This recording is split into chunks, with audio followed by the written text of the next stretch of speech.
నైనం చిందంతి శస్త్రాణి నైనం దహతి పావకః నైనం క్లేదయంత్యాపో నశోషయతి మారుతః. నశోషయతి మారుతః.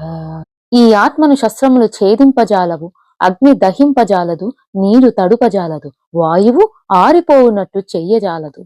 దేహాలను బాధించినట్లు వేటితోనూ ఆత్మను బాధించడం కుదరదా? లేక ఆత్మను బాధించే వస్తువులు ఏమైనా ఉన్నాయా?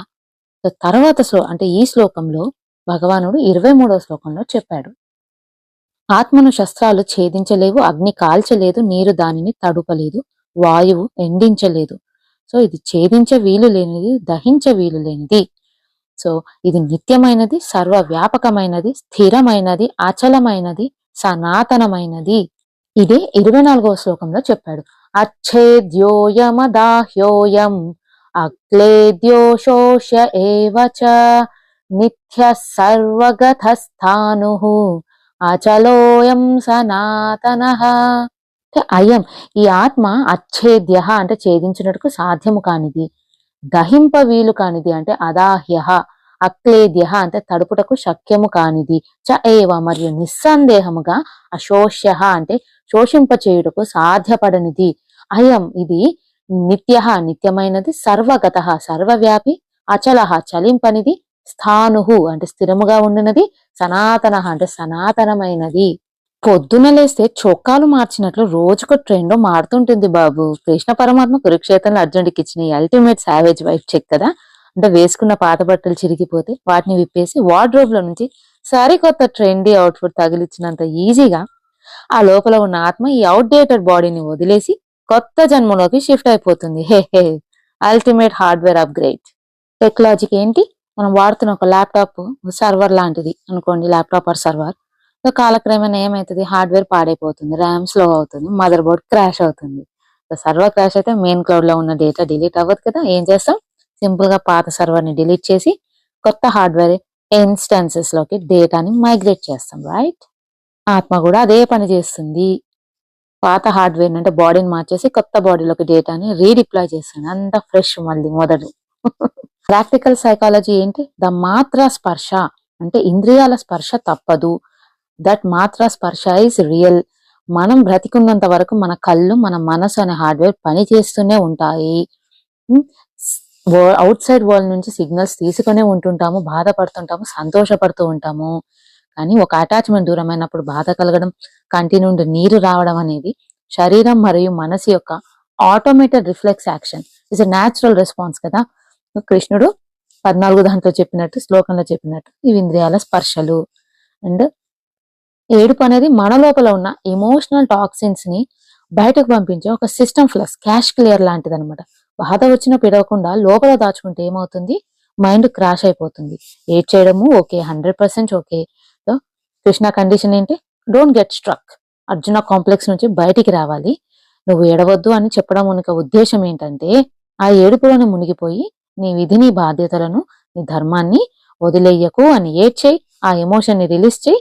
తర్వాత నిలబడి నీ పని నువ్వు చెయ్యి. Cry on, carry on. ఆ జ్ఞాని అనేవాడు అన్ని చేస్తాడు, మనలాగే కనిపిస్తాడు, కానీ ఎప్పుడు ఆ అవినాశి అయిన ఆత్మతత్వాన్ని పట్టుకుంటాడు, సమత్వంలో, ఈక్వానిమిటీలో ఉంటాడు. అదే కదా జీవన్ముక్తులు అవ్వడం అంటే. మోక్షం అంటే ఏదో కొత్తది, కొత్త దారిలోకి వెళ్ళడం కాదు. You are realising that you are eternal అని. బట్టలు మార్చే సావేజ్ లాజిక్ విన్నాక అర్జునుడి మైండ్ లోకి ఇంకొక డౌట్ రాకుండా కృష్ణుడు ఆత్మకు ఉండే అల్టిమేట్ డిఫెన్స్ సిస్టమ్ అంటే బుల్లెట్ ప్రూఫ్ స్పెక్స్ ని ఈ 23, 24వ శ్లోకాలలో డిక్లేర్ చేశాడు. ఆత్మకు ఎలాంటి military grade security fire wall ఉందో క్లియర్ గా కోడ్ చేసి పెట్టాడనమాట. ఏంటి, ప్రపంచంలో ఉన్న 10 కత్తులు గాని, బాణాలు గాని దాన్ని ముక్కలుగా కట్ చేయలేవు. నైనం చిందంతి శస్త్రాన్ని. ఏ అగ్ని ప్రమాదం గాని, క్లౌడ్ సర్వర్ షార్ట్ సర్క్యూట్ గాని దాన్ని కాల్చలేదు. నైనం దహతి పావకః. పావక అంటే అగ్ని, దహతి అంటే దహింపచాలదు అని. ఆపహ అంటే నీరు, నక్లేదయంతి అంటే తడుపచాలదు. చ మరియు మారుతః నశోషయతి గాలి ఆరిపోవునట్లు చెయ్యదు. ఆదిశంకర వారు గీతా భాషలో ఏం చెప్పారంటే, లాజిక్ ఏంటంటే చూడండి, సైంటిఫిక్ లాజిక్. పంచభూతాల పరిమితి అంటే ఈ ప్రపంచంలో ఒక వస్తువుని నాశనం చేయాలంటే ప్రకృతిలోని 4 శక్తులు కావాలి. ఆయుధం అంటే భూమి, ధాతు, అగ్ని, నీరు లేదా గాలి. సో కానీ ఆత్మ ఈ పంచభూతాల కంటే ముందే ఉన్నది, వీటన్నింటికి మూలమైనది. సో తనకంటే చిన్నవైన ఎలిమెంట్స్ తను ఎలా నాశనం చేయగలవు? కాబట్టి ఆత్మకు అసలు నాశనమే లేదు, అది సర్వవ్యాపి అని.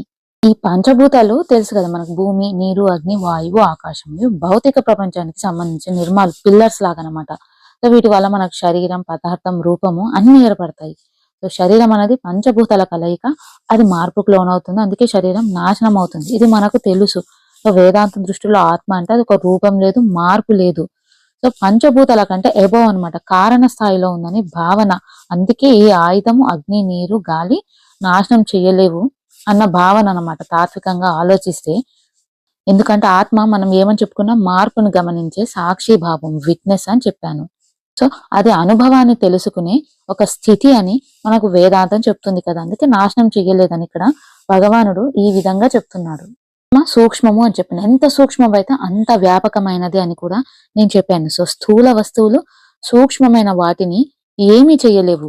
సో ఆత్మ సూక్ష్మాతి సూక్ష్మమైనది అని.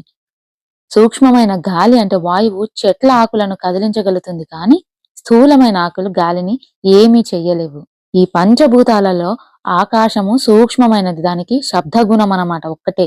సో వాయువు ఆకాశం అంత సూక్ష్మం కాదు, దానికి శబ్ద, స్పర్శ అనే 2 గుణాలు ఉంటాయి, క్యారెక్టరిస్టిక్స్, అట్రిబ్యూట్స్ అంటాము. మరి అగ్నికి శబ్దము, స్పర్శతో పాటు రూపం అనే గుణం కూడా ఉంది, కనుక కొంచెం స్థూలం, కొంచెం సూక్ష్మం అన్నమాట. ఇక నీరు స్థూలం, దానికి 4 గుణాలు ఉంటాయి, శబ్ద, స్పర్శ, రూప, రసం అనేవి.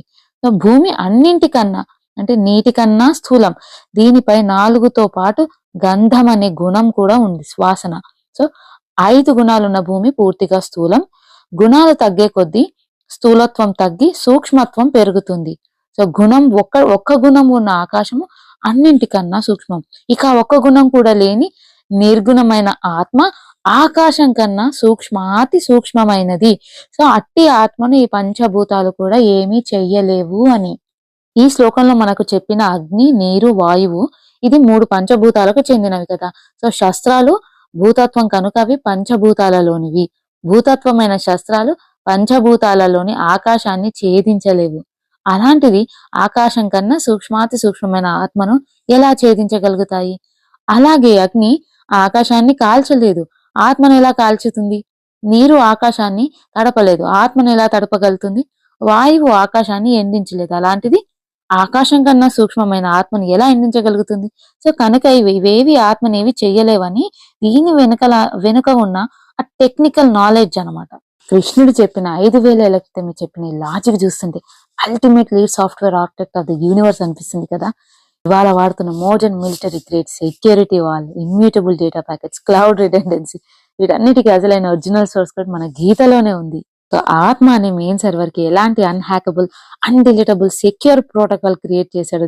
ఇలాంటి మిలిటరీ గ్రేడ్ ప్రొటెక్షన్ ఉన్న ఈ డివైస్ డిజైన్ ఏ సైంటిస్ట్ చేయలేడు కదా, కేవలం పరమేశ్వరుడికే సాధ్యం. మన పిల్లలకి ఇలా టెక్నికల్ లాంగ్వేజ్ లో కనుక సనాతన ధర్మాన్ని పరిచయం చేస్తే వాళ్ళు సైన్స్ ని, స్పిరిచువాలిటీని వేరువేరుగా చూడరు. మన శాస్త్రాల వెనుక ఉన్న అద్భుతమైన లాజిక్ కి వాళ్ళు నోరెళ్ళబెట్టాల్సిన, ఫిదా అయిపోవాల్సిందే. 4వ శ్లోకంలో ఏమన్నాడు? నిత్య సర్వగత, always online and global distributed. So ఎప్పటికీ డౌన్ అవ్వని సర్వర్, 100% అప్ టైం, అంతటా నెట్వర్క్ లాగా వ్యాపించి ఉంది. ఇక్కడ చూడండి 24వ శ్లోకంలో స్థానువు, అచలము అని 2 వాడారు.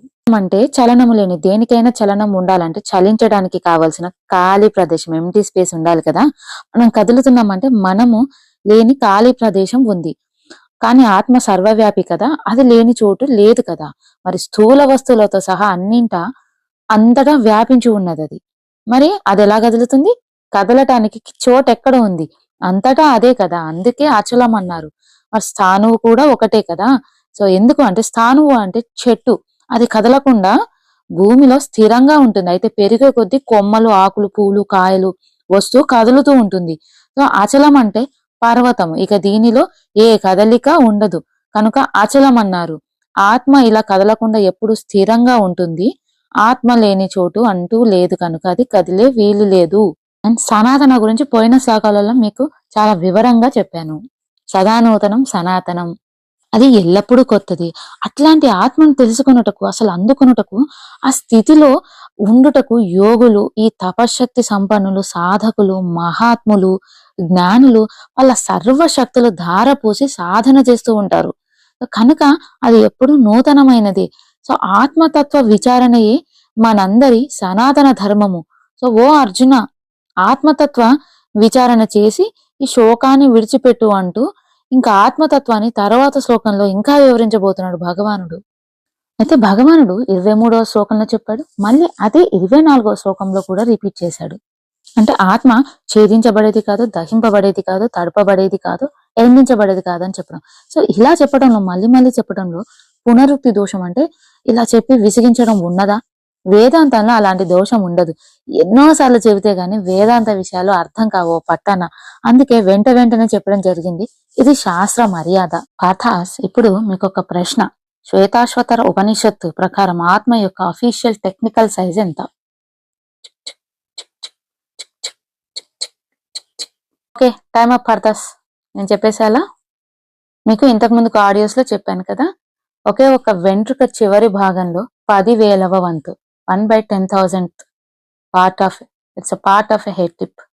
ఒక వెంట్రుక చివరను 100 ముక్కలు చేసి మళ్ళీ ఆ ఒక్క ముక్కను 100 ముక్కలు చేసి వచ్చే క్వాంటమ్ నానో సైజ్ మన ఆత్మది. అందుకే అది సర్వవ్యాపి, అంత సూక్ష్మమైనది. కాబట్టి పార్థాస్ అర్థమైందిగా, ఆత్మ అనేది అబ్సల్యూట్ ఇమ్యూటబుల్, అంటే మార్చడానికి వీలు లేదు. అంత క్వాంటమ్ నానో సైజ్ లో ఉంటుందంటే ఏ భౌతిక ఆయుధము ఆ సైజ్ రేంజ్ లోకి వెళ్ళి దాన్ని ముక్కలు చేయలేదు. So you are uncuttable, unbreakable. The world can crash your hardware, but it can never cut your core code. No cap, total security, stay bulletproof, stay savage. Sri Krishna Prithirtham Sarvam Sri Krishna Arpanamastu. Harihi Om Om Tat Sat.